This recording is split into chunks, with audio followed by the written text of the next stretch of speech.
Hi రా అందరికి. YouTube open చేసే చాలు మీ తల్లి కవితక్క కొత్త పార్టీ పెట్టింది, కవితక్క కొత్త పార్టీ పెట్టింది. పెడితే ఏమైతుందన్న, కవితక్క కొత్త పార్టీ పెడితే మరొక షర్మిలక్క, తెలంగాణ షర్మిలక్క. ఈమె అక్కడ షర్మిలక్క అన్న నయము, ఆంధ్రాల ఆమె అన్న మీద పోరాడింది, కన్న తండ్రి మీద కాదు.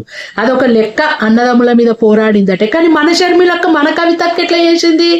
కన్ని పెంచిన కన్న తండ్రితోటి బాగుపడి 1000 కోట్లు సంపాదించుకొని అంత ప్రేమ చూపించిన కన్న తండ్రి గుండెల మీద దండిందే ఈ కవితక్క, ఈ షర్మిలక్క.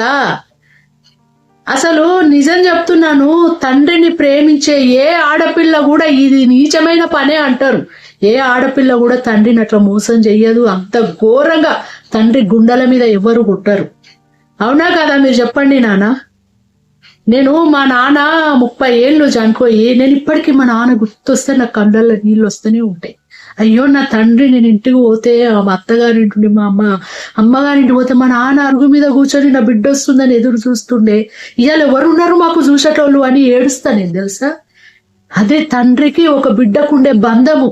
నిజం చెప్పాలంటే కన్న తండ్రికి నిజంగా కొడుకుల మీద కంటే ఎక్కువ బిడ్డ మీదనే ప్రేమ ఉంటది. గుండెల మీద పెట్టుకొని చూసుకుంటారు వాళ్ళు బిడ్డలను. కానీ మనం నీతి తప్పి, నిజాయితీ తప్పి అంత క్రూరంగా, రాక్షసంగా తండ్రి గుండెల మీద దన్నుతారు చూడు. కవితక్క నువ్వే సాక్ష్యం దీనికి. ఈమె గురించి ఎందుకురా హైప్ చేసేది? ముఖ్యంగా చెప్తున్నాను కవితక్క, కేసీఆర్ బాపుకు నువ్వు కన్న బిడ్డవై ఇవాళ గుండెల మీద తండొచ్చు. కానీ బాపుకు మాత్రము, నాన్నకు మాత్రము ఎంతో మంది ఉన్నారు తెలుగు రాష్ట్రాలలో. బిడ్డలు గుర్తు పెట్టుకో. తెలంగాణలో ఆడపడుచులు ప్రతి ఒక్కరు ఏకకంఠంగా బాపు అని ఎంత నడిచేటోళ్ళు చాలా మంది ఉన్నారక్క. మమ్మల్ని అనకపోవచ్చు కానీ బాపు బాపు అనే అంటాం మేము. మా ఇంట్లో నన్ను ఎక్కిరిస్తుండే, మీ బాపు వచ్చిండు చూడు టీవీలో, మీ బాపు వచ్చిండని మమ్మల్ని ఎక్కిరిస్తారు, నన్ను ఇప్పటికీ ఎక్కిరిస్తారు. నిజం చెప్తున్నా, ఆంధ్రాలో నేను చాలా మంది కామెంట్లు కూడా చూస్తున్నా, వేరే ఛానల్ వాళ్ళ అట్లా ఆంధ్ర వాళ్ళు పెడుతున్నారు తెలుసా, కేసీఆర్ నిజంగా గ్రేట్ అని. అమ్మ కవితక్క, నువ్వు తన్నినవు అయ్య గుండెల మీద, కానీ మేమందరము తెలుగింటి ఆడపడుచులము. ఆంధ్రాలో ఉన్నారు, మా తెలంగాణలో కూడా ఉన్నారు. పిచ్చోళ్ళం కాదక్క మేము. నువ్వెంత నీతి లేని దాని అనేది దీన్ని బట్టే తెలుస్తుంది అక్క.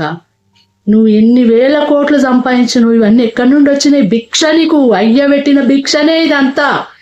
ఇవాళ నువ్వు అయ్య గుండెల మీద అదంతావా? కేసీఆర్ గుర్తుపెట్టుకోండి. నువ్వు కాదు, మీరెంతమంది పార్టీలు పెట్టినా, ఎంతమంది ఇది చేసినా కానీ ప్రజలలో అనేది ఒక నమ్మకము ఒకటి కలిగిందంటే, తెలంగాణ ప్రజలు మెయిన్ ఒక్కసారి మోసం జరిగిందంటే మళ్ళీ క్షమించరు, గుర్తుపెట్టుకోండి. ఒక్కసారి ఛాయిస్ ఇస్తారు, ఇంకా నెక్స్ట్ టైం ఇక మళ్ళీ ఛాయిస్ కూడా ఇయ్యరు.